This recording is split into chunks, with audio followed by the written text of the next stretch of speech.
gagné ngir assurer qualification ci deuxième tour tournoi UFOA A U20 bi nga xam ne moo koy organiser wala match nul indil ay boppam jafe-jafe ngir mën a jàll ci beneen phase boobee loolu mooy défi bi nga xam ne moom mooy xaar Sénégal ci matcham bi nga xam ne war na ko football tey à partir de 17h digganteeg ñoom ak Scorpion yu Gambie yi mu doon match bu am solo boo xam ne équipe nationale war na ko gagné ndax premier matcham bu ngeen ko fàttalikoo dafa match nul woon di leen wax dalati leen jàmm fii ci stade Lat Dior bu Thiès ñu ànd ak yéen fas yéene dem ak yéen niñ ko tàmmoon defee dara du leen ci rëcc ci biir stade Lat Dior bu Thiès.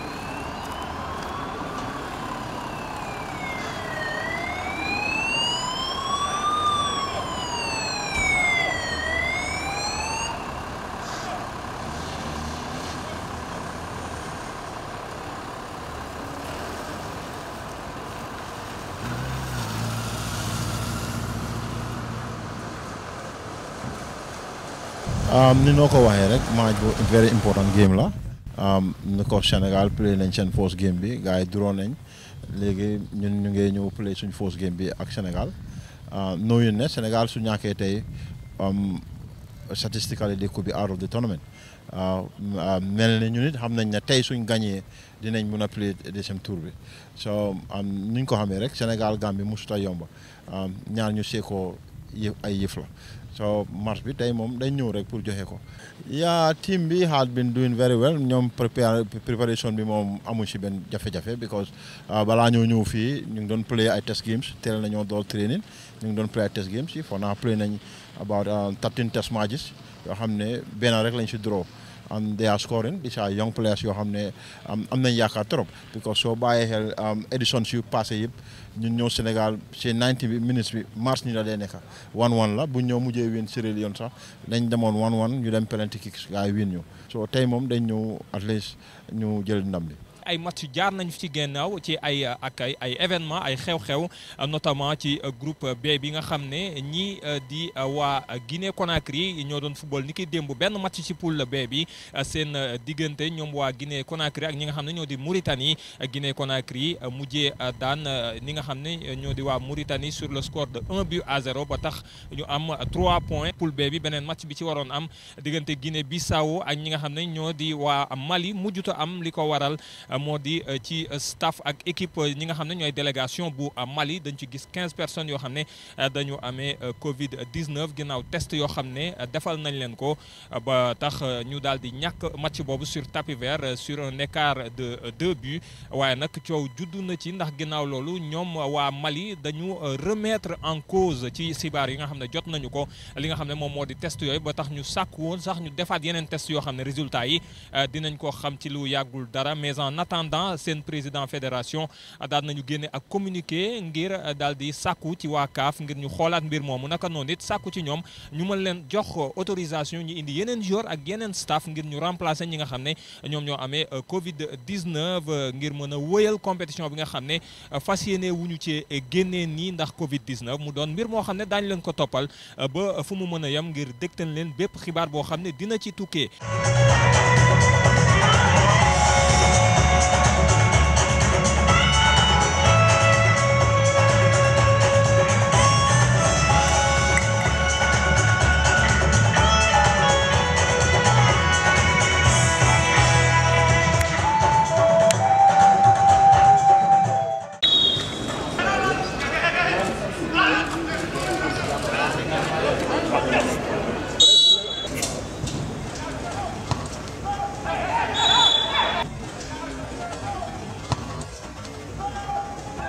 J'aime le tir, faites le pas.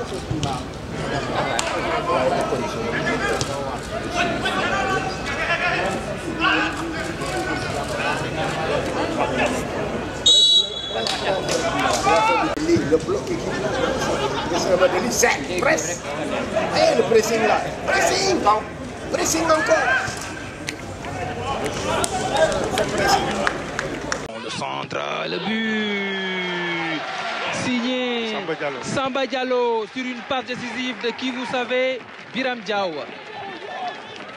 1-0 déjà pour les Lionceaux et ça commence très bien pour cette équipe du Sénégal avec ce but inscrit par Samba Diallo, son deuxième du tournoi. C'est un bon buteur, hein, Sambali, vraiment, je pense que... Et tout est parti de ce travail de John Lopi. Le défenseur gambien Ebou Kamara était un peu court. C'est Bassène encore, hein, c'est Bassène. Ah, c'est plutôt Bassène, oui. C'est Bassène au lieu de Biram Diaw. Sur le côté. Ah, il marque de la poitrine. Hein.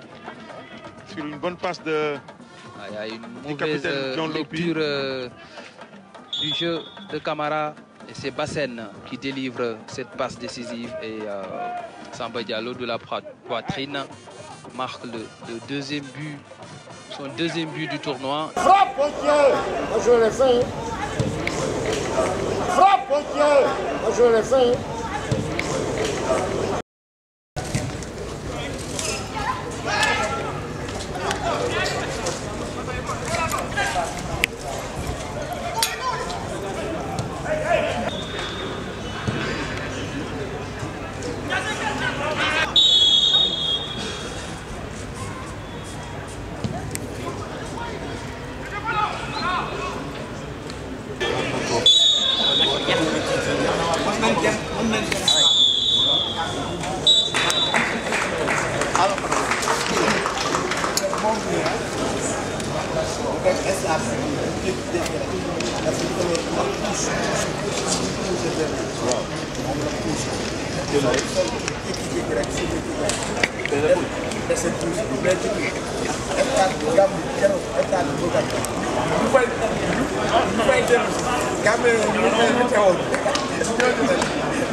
Frappe de John Lopi. Quel but!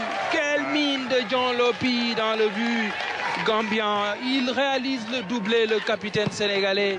Et ça laisse de marbre l'entraîneur Youssouf Dabo. Ah, il connaît son groupe, hein. Il connaît son groupe. Il sait qu'il a des joueurs de talent, quoi. Vraiment, en regardant les deux équipes, il y a un écart quand même. Parce que quand on te dit que c'est des joueurs qui viennent de signer un contrat il n'y a même pas un mois, je pense que ça prouve les qualités de cette équipe sénégalaise. Ah, il trouve le petit filet. Début de Lamine Saïdi. On le disait en... La dernière fois, il y a une action de jeu, les gens ont aimé. Ça leur permettait, nous avons quelques séquences.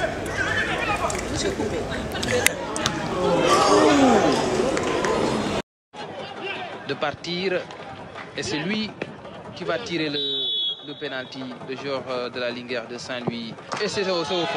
C'est au fond 4 buts à 1. 4 buts à 1 pour le Sénégal. Mais il devait laisser la chance à Lopi de marquer un triplé parce que c'est pas évident hein, en compétition internationale de marquer 3 buts. Et vraiment, je pense qu'il avait la possibilité aujourd'hui de le faire. Mais c'est bien, Ah, c'est un but mérité hein, pour Mohamed. Il a fait un bon match, il a été vraiment sur tous les coups. Son engagement, son implication.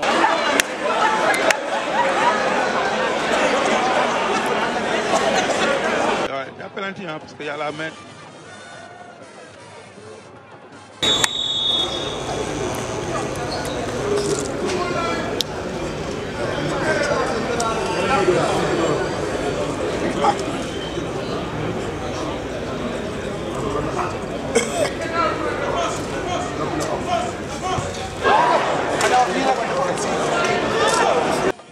Tir et qui rate au-dessus des buts. Ah, il a pris trop de temps. Trop de temps pour tirer un peu. Entrée du numéro 22, Malik Ndoye. Non, si.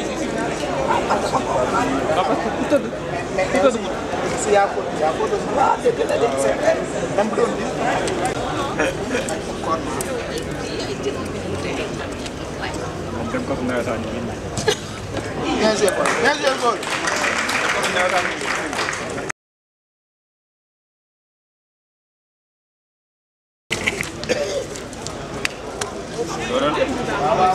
Le Bouba non.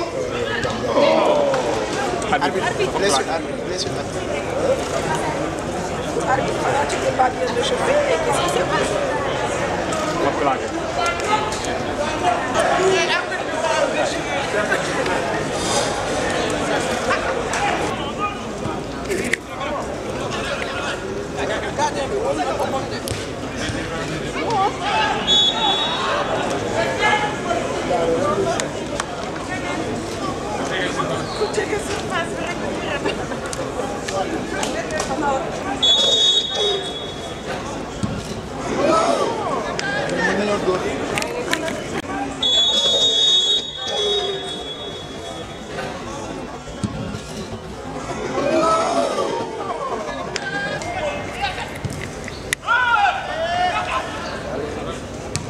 Le bloc.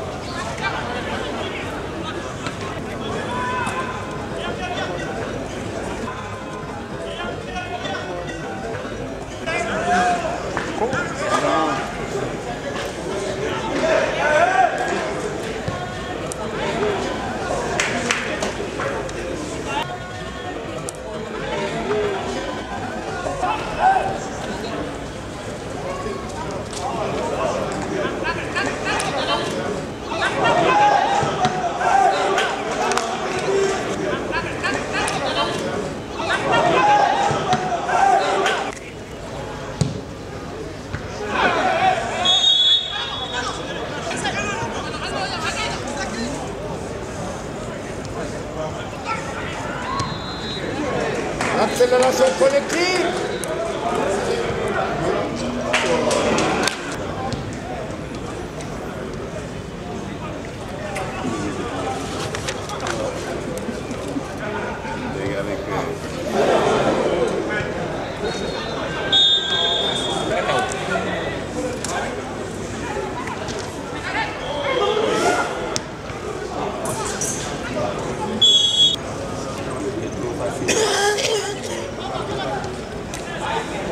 Allez ensemble, l'accélération. Allez, tu passes là-bas.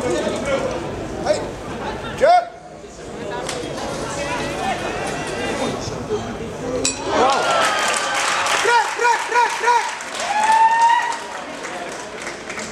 Sélection. Prêt. Jeu.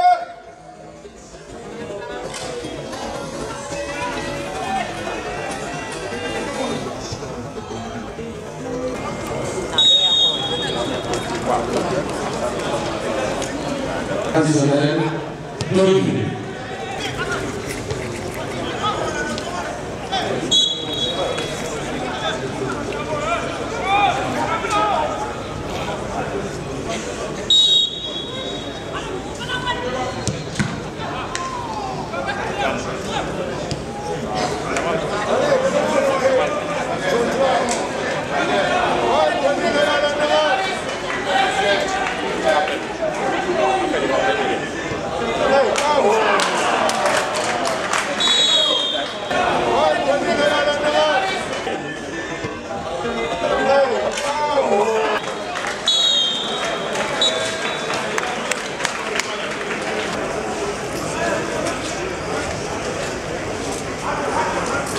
Une bonne impression, après c'était difficile contre la Sierra Leone, c'était la première entrée en matière.